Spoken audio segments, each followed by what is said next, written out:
Hey, quick announcement. The fridge that was there is going away.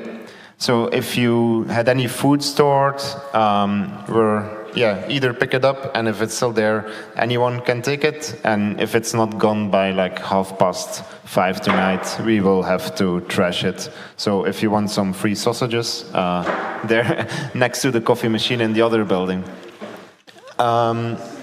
Okay, then we're going to get started with the project presentations.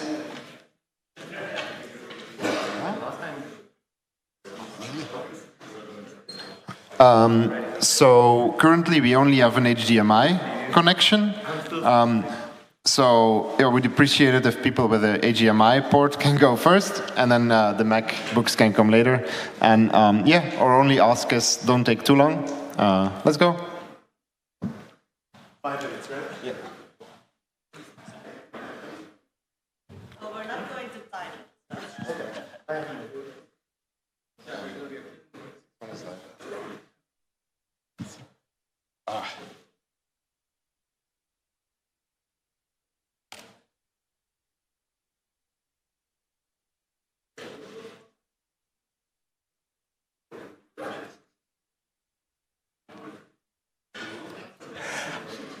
Hi, everyone.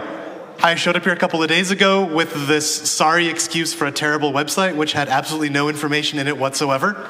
The idea is that we've got this branch of GHC that will assign codes to error messages, and then we can document these codes and provide examples in a format and in a context that's easy for lots of people to contribute to who maybe aren't yet up to contributing to GHC directly. And in the course of just a few days, this one fake message here that existed to test things has become 40 messages documented.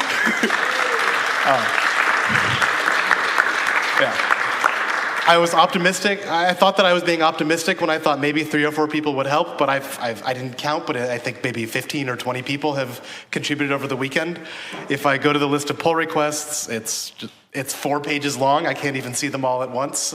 So hopefully this thing will be going live and will be a useful resource for the Haskell community in the future. And I'd like just to thank everybody who helped out on this. It's wonderful. Thank you very much for design and documentation.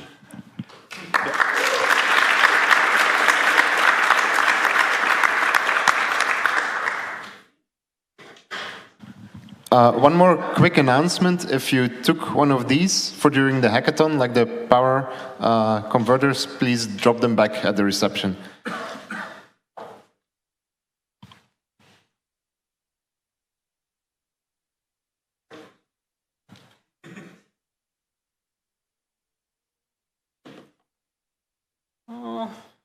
Thank you.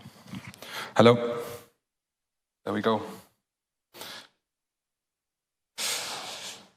Hi, I'm part of the SCARF team, and we are here with Christian and Justin. I'm not sure if they are here right now, but we were working on an internal tool that we wanted to open source during ZuriHac.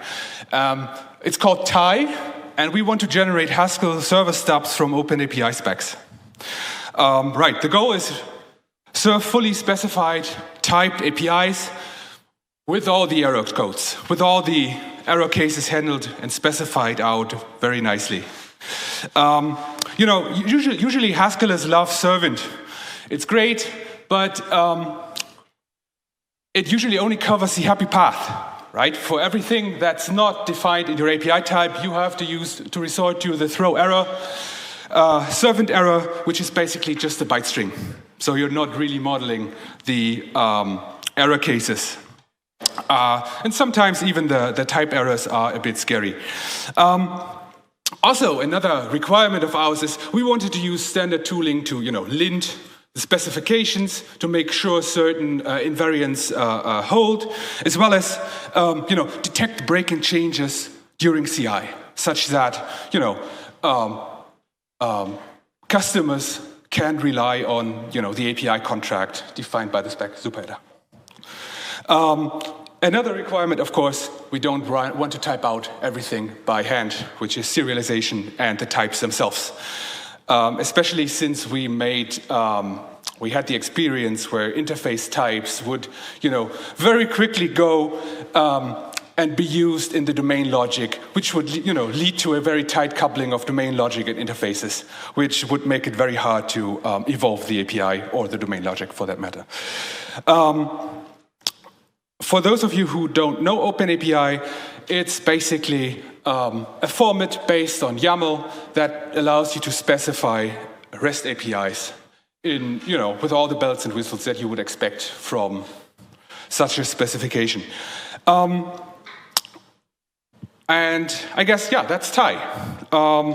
And with this, I think the release is official.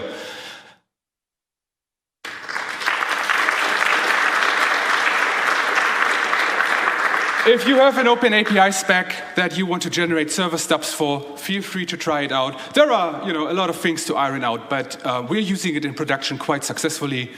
Feel free to take a look.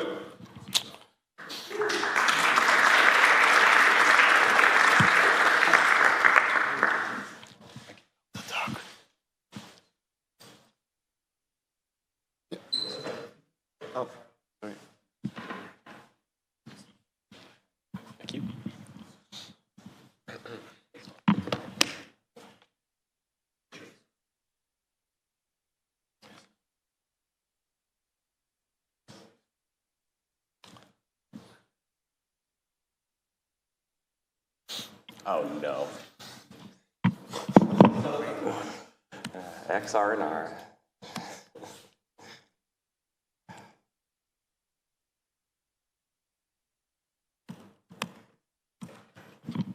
Sorry, my setup doesn't automatically handle all of this stuff. I need to use XR and R to, well, you probably know. I always like interpreting that as an X, rest and relaxation. Yeah. Yeah, exactly.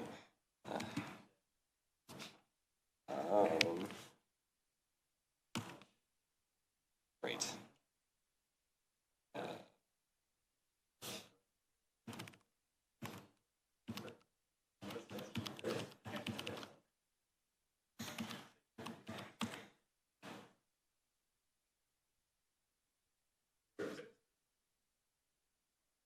HDMI 1. They're all rotated. If I put this up, it's going to be rotated so that it's going that way.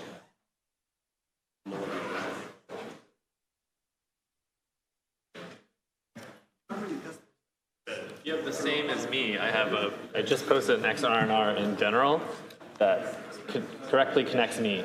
Okay, 8, 19, 20, 10, 80. I just dumped it into Discord if you want to grab it from there. So open Discord.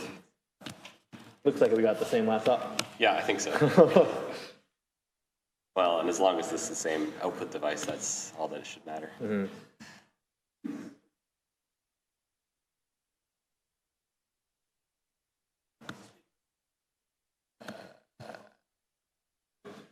Where'd you put it? In general.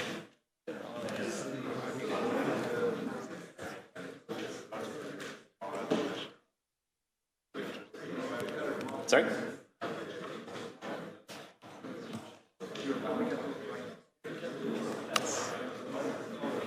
Maybe not. Just struggling. There we go. Yay! All right. Yeah. Okay.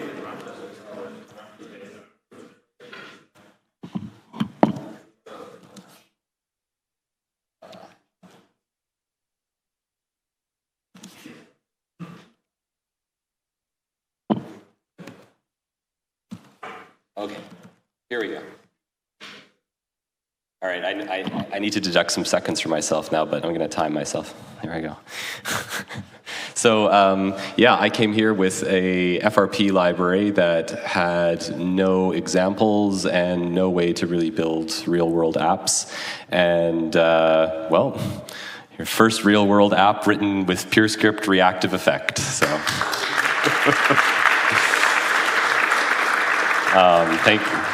Thanks to various people who were generous with their time to help me put this together. It's a pretty simple app, but nonetheless, I think we found some pretty interesting edge cases just by putting it together, and there was at least one serious bug that we fixed as a result to do with fixed point computation. So that was great. And then just this morning, okay, that's sure, whatever, just ignore that. I started putting together the actual what's going to be the official DOM binding library for it. So here's the first example app written with that library. It's just some static text that shows the time. And that's it.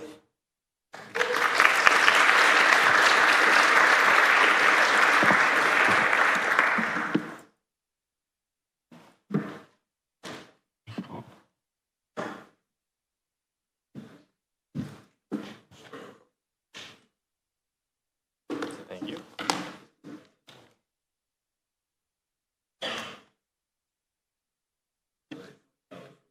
Yep. Nice.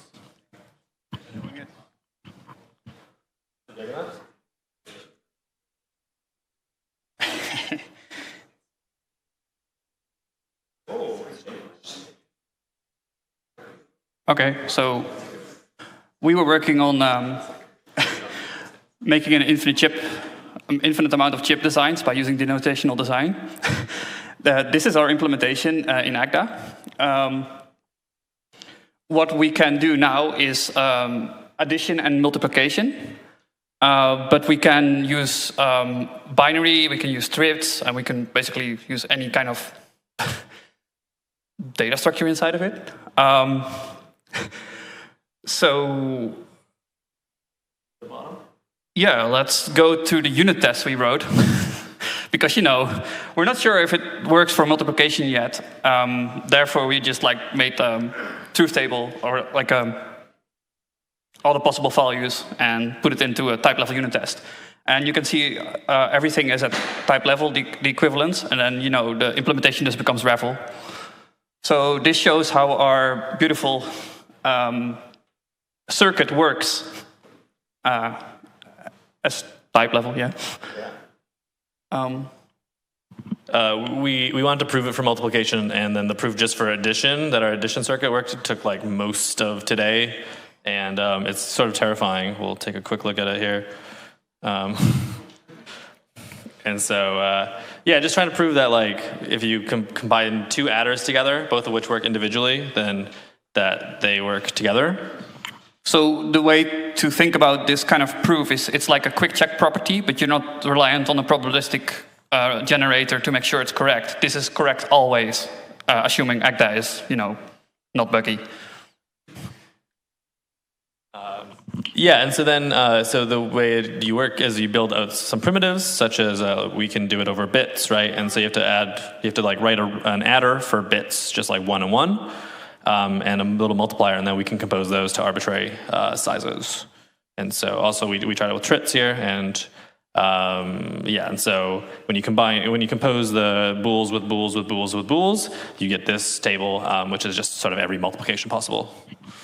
So the way we did interpretation of a Boolean to our representation in normal is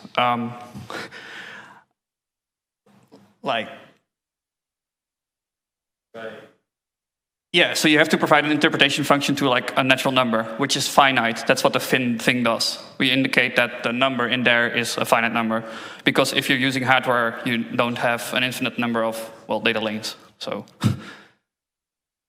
okay? Yeah. Do we have anything else? I think that's it. Yeah, a huge effort this week. Thank you for everybody who's involved. Probably more people who can name right now, but Tanev especially just crunched through that proof.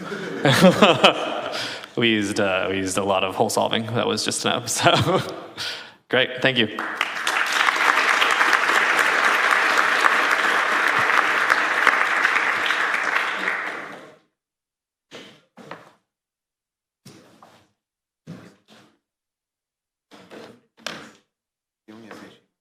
Yeah. New one. Go once.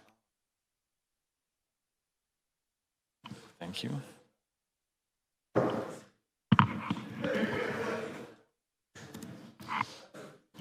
So I've been working on Perspex over the weekend,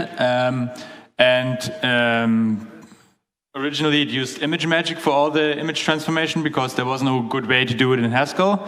But with the help of Alexei and Andre, we were able to completely rewrite the transformation code to now use his massive library and HIP. What is Perspex? It's for perspectively correcting images. So you select the corners and then it corrects the image.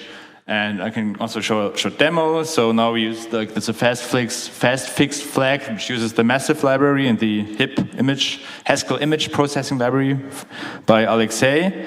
So pick the corners, and there you go. There's the image.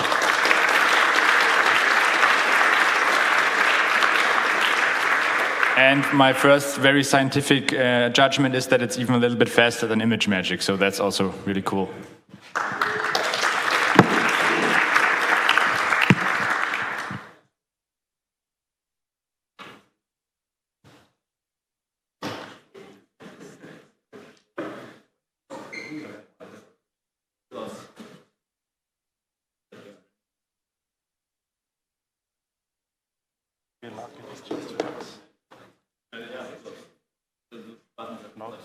Oh yeah, it works.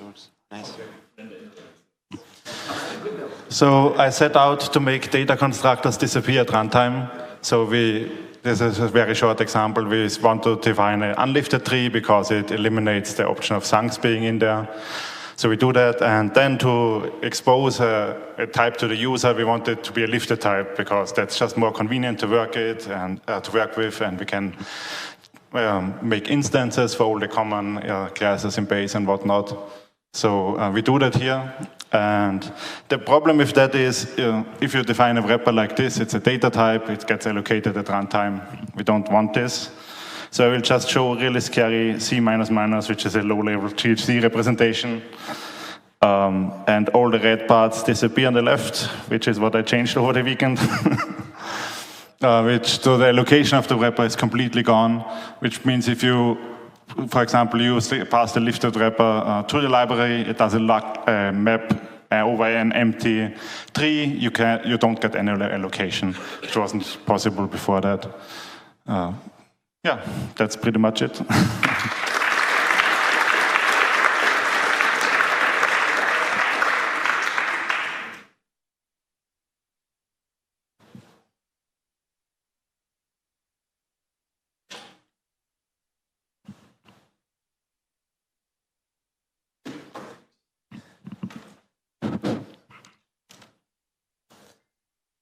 Hello, everyone.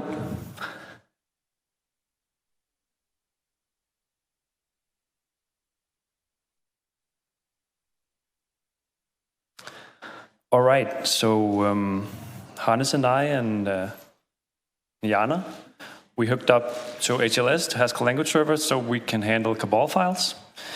So we hooked up the parser, and then we checked the output of the parser, and if there's an error, it highlights it. So you can see here, there was something wrong here. And if you, let's say, we also have a single completion here. So this is an invalid SPDX license. So we can say, choose this action, replace with the correct one, and that's replaced.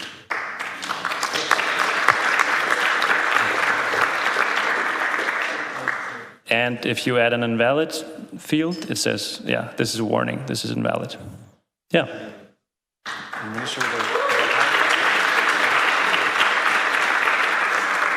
And even better, we have also Cabal formatting using Cabal FMT. And Cabal FMT has a very interesting feature. For example, you can tell it here that it should expand this source directory, and when we format this file now, we get all the exposed fields here, all the exposed modules.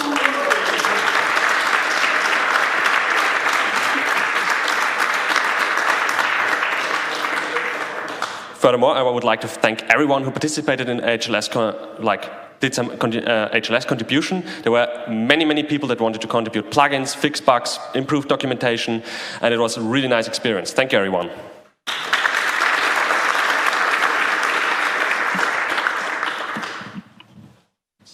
Thanks. We also have a MacBook thingy now, so if you were waiting to present for this, you can also do that now.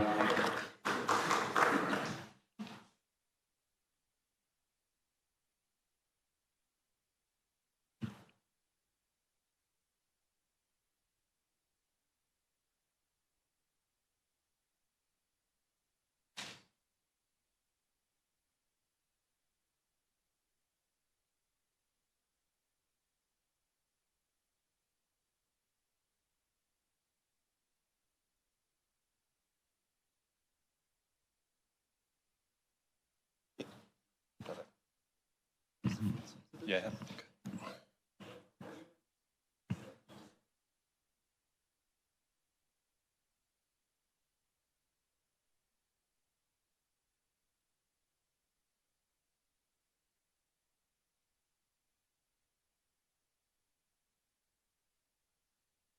Cool. Hello. I wanted to get more done, I guess, but it was very nice to meet you all, and it has been a very nice event.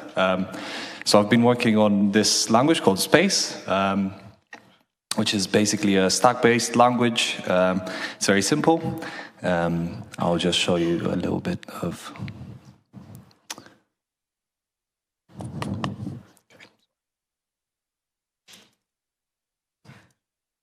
Okay, so you just have three terms. The syntax is super simple. So you have variables like x.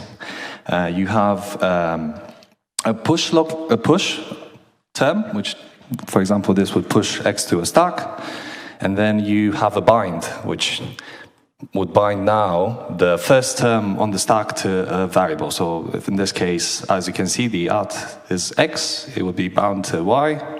And now if I call y, it just puts the y, so evaluates the y on the stack. It's as simple as that.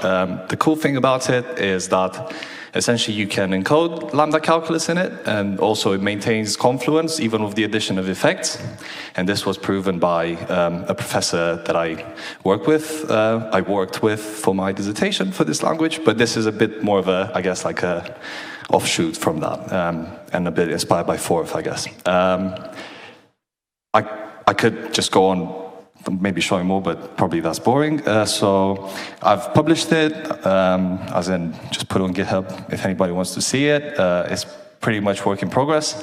Another thing that I was working on, I guess, is just getting it to properly statically type, which I have the derivation and everything. I actually have a good inference rule for it and everything, but you know, just didn't have the time. That was basically what I was trying to get here done. And I'll just show you, for example, so this is a Fibonacci program, essentially. I will zoom in. I just need to use both of my hands, sorry.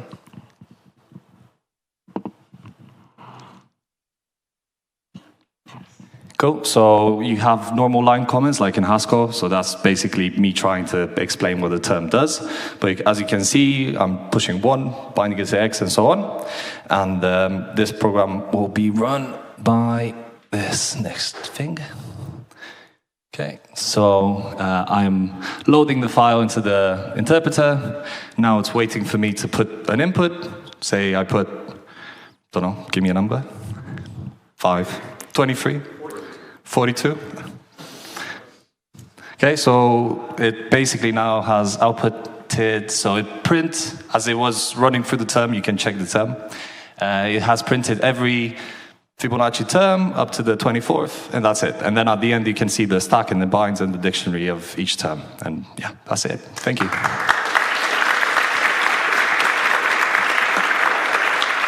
Oh yeah, I just wanted to show you also maybe the type derivation for it, but this is, I can find, oh.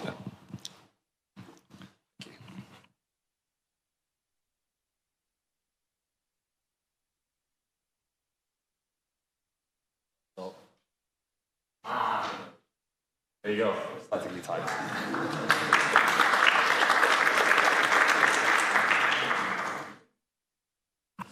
Thank you.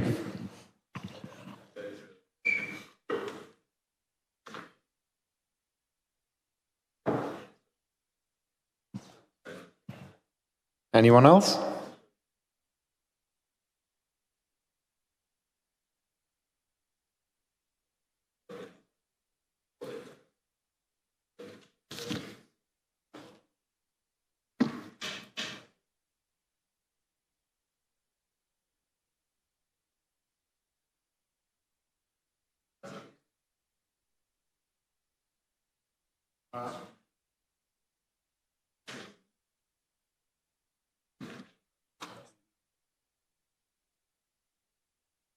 This is a different.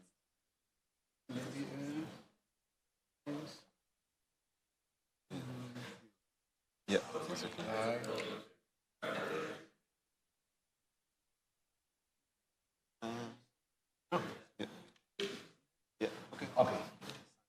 Thank you. My project is about Haskell katas. The idea is to convey a new catification gym, expressive artistic formatting, fast refactoring experiments on the fly, new style of learning Haskell in a. The idea is not to compete to English classes, to books. It's to complement. Okay, it's only the idea is to do some gym about this. I explained. This is the website, and this is okay. This is the program new k, the number of the kata, and in this case multiply, a reference of the kata, and a comment. So you start the kata. The kata is already used, so okay. But you can start one from fresh. Okay. That's the general aspect of the environment. This is an editor. Two important files. This one is for test, and this one is for the source you are going to work with. This is a div. You can see the difference, your modification. So this is the compiler. So when you reach the white block, here is the when you compile the kata it compiles, but it doesn't pass the test. This is the test. Here, that is obvious, okay, and this is the test don't pass, okay. So it uses a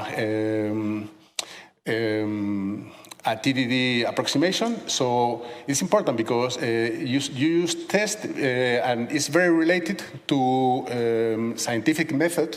So is useful for all people, especially for children, to get in touch with scientific method. Okay.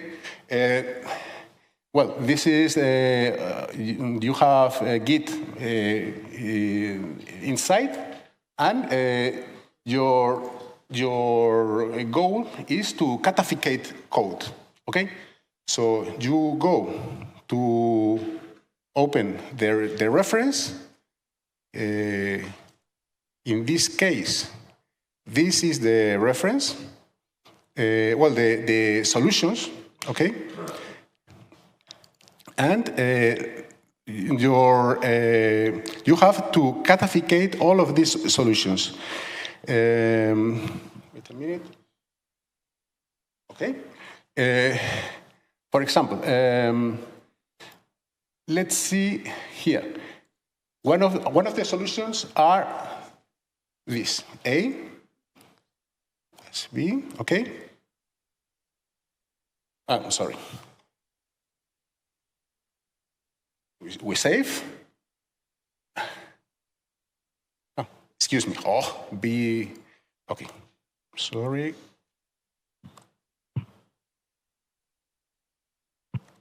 Okay. That's the idea.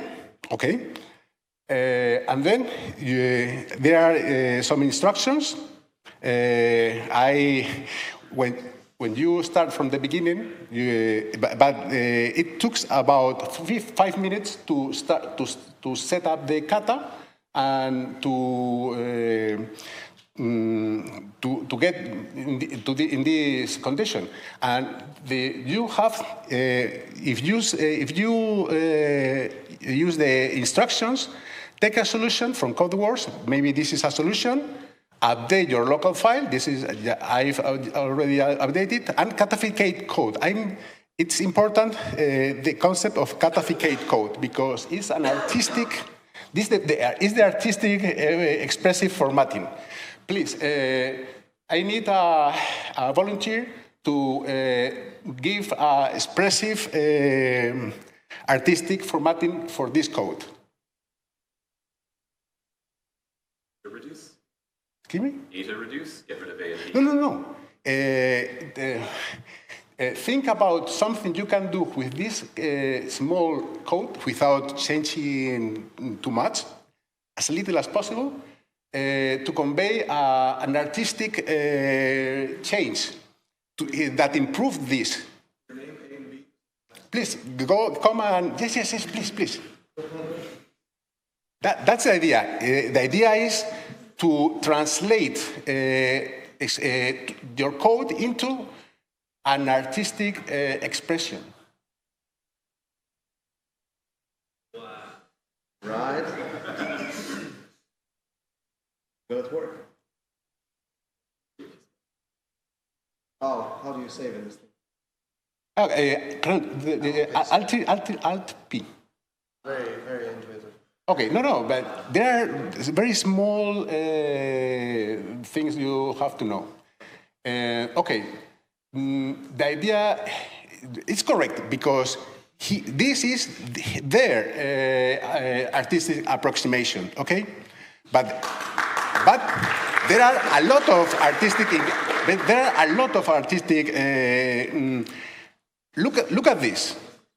Only you break the code here. Breaking the code here convey. Thank you very much. Convey another. Okay. But my idea was. Excuse me. Let's wait a moment. Okay. But imagine this is another way to convey another idea. Okay. Or even this could be another way to convey another meaning. Okay? The idea is there are a lot of different approximations to give some different intentions. Okay? All of them are correct. Okay? Imagine this is one of you one line for the first one before the equal and the second. Okay, or even this. All are correct. Okay? The idea is the person who is doing the catification has to convey this artistic intention. So, obviously, you can pass the test, and okay, you did the catificate and use new K 3. Okay, -3. A commit message, maybe only. Oh, sorry. I was, okay. Here, a commit, maybe well, maybe this, only the star. And quickly, you are in another cycle. And the idea is to train all of these solutions you copy this very quickly. Yes. This is, you copy, okay? And run, and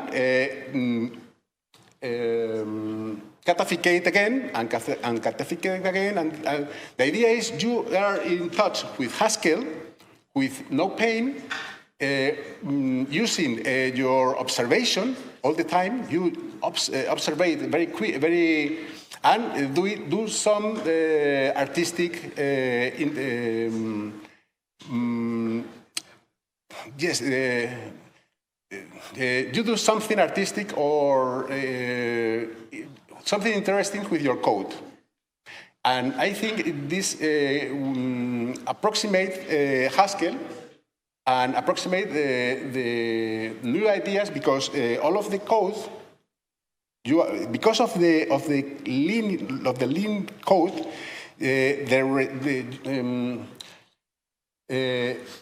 maybe it's interesting for a lot of people who are interested in programming and in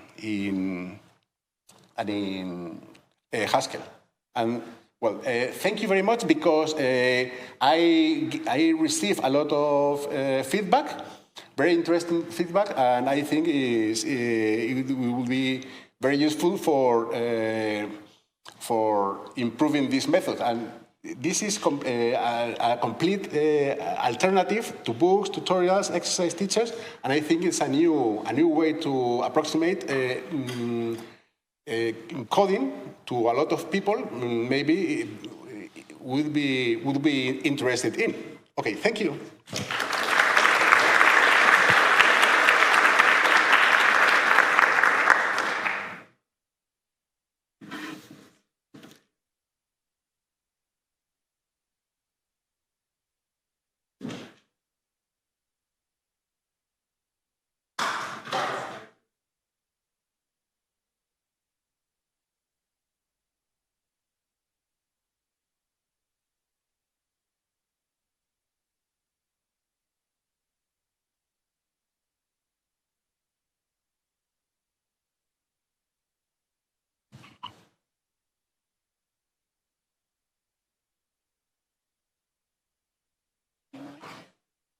Yes.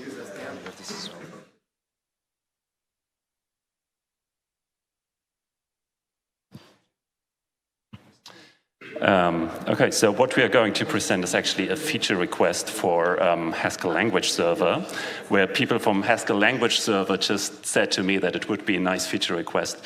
And yeah, since we have to present, this is basically more of a project idea, but as we have to present things that we did here, and this was probably the only thing that we really did productively, it's the thing we're going to present. So you probably stumbled over this, that you want to use a library, let's say Serial. And there was Alejandro Serrano talking here saying, don't use string. So we want to use text in our serialized instance, and then GHC comes up and says, no, but there is no instance for serialized text, right? And so you start searching for, okay, how can I solve this? And yeah, we stumbled over this, and we fired up different Google searches and couldn't really find it. We fired up Google and couldn't really find it. And we said, okay, this is not beginner friendly. This is unusable. This is terrible. So what can we do about this? We asked ourselves, could we automate the manual path we took with the Google searches we almost failed to locate? We realized there is not really a problem. All the bits and pieces are in some way already there. We just need to connect, provided it's feasible, the pieces together, and we could elevate LSP to that extent. So the two questions we identified, which are critical for our next step for the feature request. So the feasibility study would be the direction of LSP. Does LSP know precisely what is missing to the degree we can put it into Google or any other database? The second is the direction of Google, or anyone who's familiar with Google. Is Google able to respond to this query? And if not, what would be an appropriate solution? So in a nutshell, here is that instance missing, and here is the solution to it. So gap and that fitting missing piece for the gap without the hassle of me searching for half an hour, the other newbie 3 hours to find it or not to find it. That's it. We are about to... Have we? No, we haven't.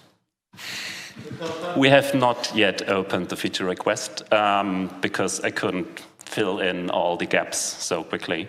So there is no ticket number yet, but yeah, it's upcoming on the Discord general channel, I guess. And yeah, if you know anything about this, if you're interested to work with us on this, or if you're familiar with Google or any other database where we could fetch this information, then yeah, give us a shout. Yeah, as we are in the conceptualization phase, we would appreciate your feedback in advance to consider it as early on, because our knowledge and experience is limited, and we want to appreciate your personal experiences to the effect of a solution which is bringing everyone, or a great number of people forward. So that's our attention. We don't have a Discord channel yet. No.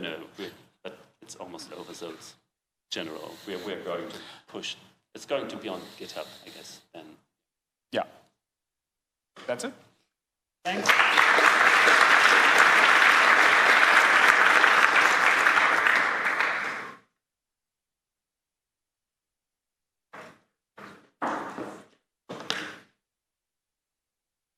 If anyone else is still thinking of showing something, it doesn't have to be a feature. It can be an issue as well. It can be exercises, really anything goes.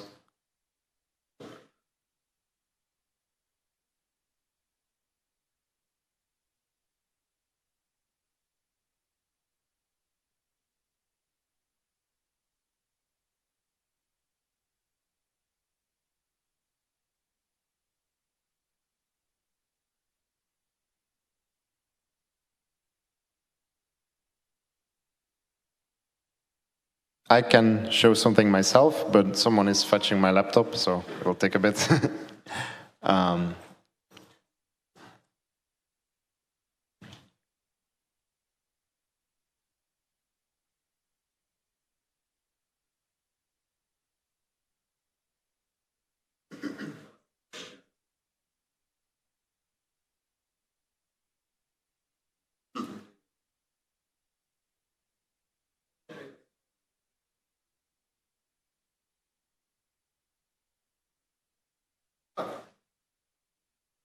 There we go. Thank you.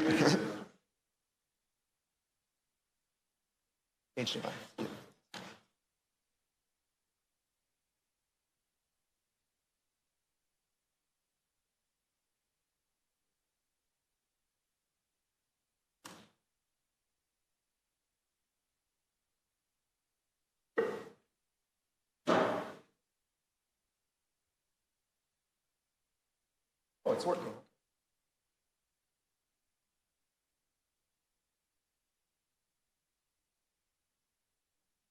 Looks like it's numeric. Number 2. Which number is that? 4. Thank you.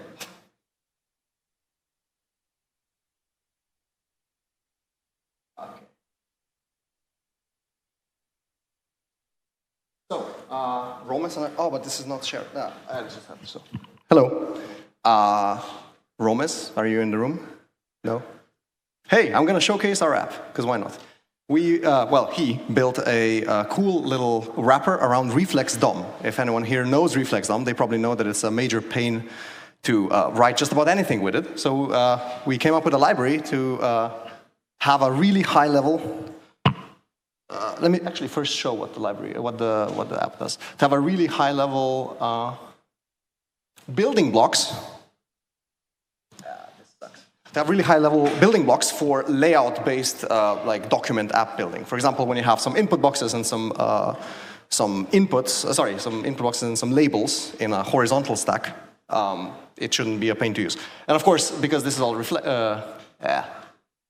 FRP, if I put, I don't know, 0 Celsius. This is some stupid calculation, but okay, it works both ways. That's nice.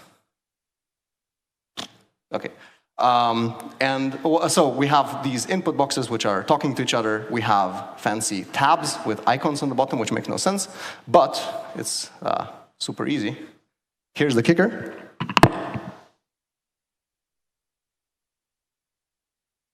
There's like 10 lines of code that does all this. So the interesting bit, for example, okay, we have this tab view here, which is what the text and the icons on the bottom look like.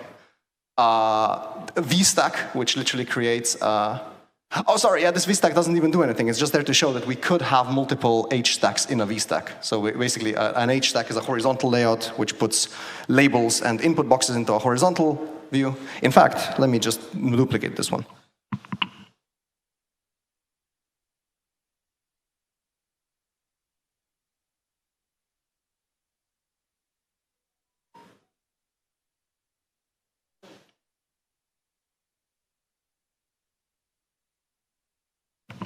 Linking takes forever, unfortunately.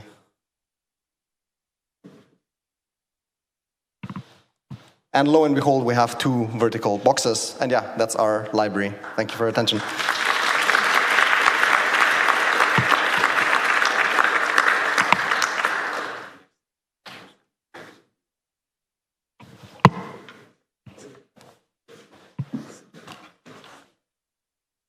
So when people were entering ZuriHac this year, we... One second.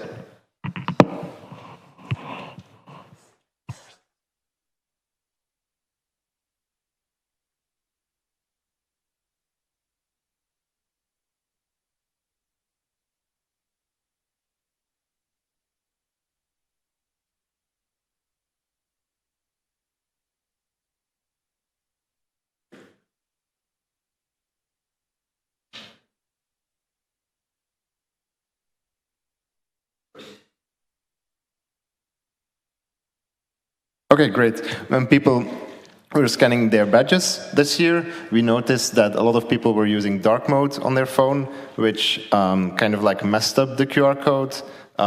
So I was able to get in one small patch of Haskell code that basically puts a white border around the image. So you can see there's like a small white border now. And here is the commit. So this is all the code I wrote this weekend.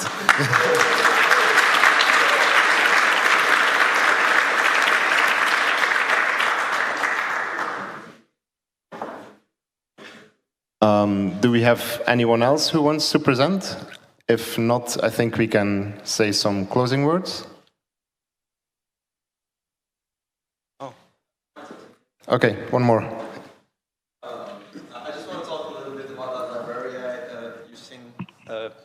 Alex showed for me. So the idea is to have a high-level interface to UI design using Reflex DOM, and it's somewhat inspired by Swift UI, in which you'll get vertical stacks, horizontal stacks, scrolling views, tab views. So you just use high-level primitives to building the UI. And I would like to know if anyone was interested by that and by somewhat like, because I've somewhat dropped the development of the library because I figured I have nothing to do with it. I just did it for the tooling. I was developing the tooling, but I realized I have no project. But if there are more people interested, and then I could proceed. So yeah, all right. If you do the work, I'll copy it. Okay. Would anyone like to contribute to it? Would anyone like? Okay, I see. So very well. I will post a link to the library, and then I'll add something to the README, and I'll do that on the Discord channel and add that there. Well, thanks.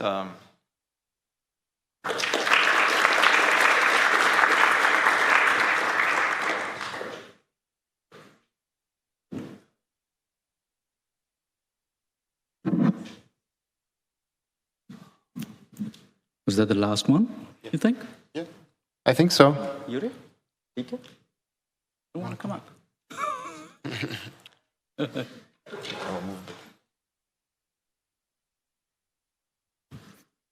Yeah, so I guess this would be the closing ceremony, yeah?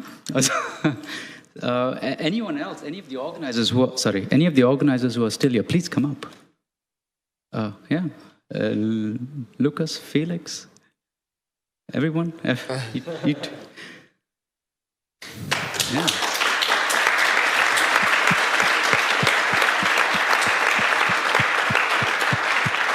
Silvio. I guess there are people manning the reception still. Yeah, so it was really great on behalf of all the organizers. I really like this ZuriHac, and I'm really glad, or we're all really glad that this could happen again in person. Who knows what the future will bring? But regardless of that, I've just taken the initiative and at least booked this room next year at the same time. So 10th, 11th, 12th. So that's also Saturday, Sunday, Monday. And it would be nice if I wasn't alone here. So just put this in your calendars. And yeah, let's hope that we meet again. Anyone else have anything to say? No? I mean, thank you all very much for coming. If you have any feedback or anything, you can let us know through the Discord or email, so we can make it even better next year. And yeah, glad you all came.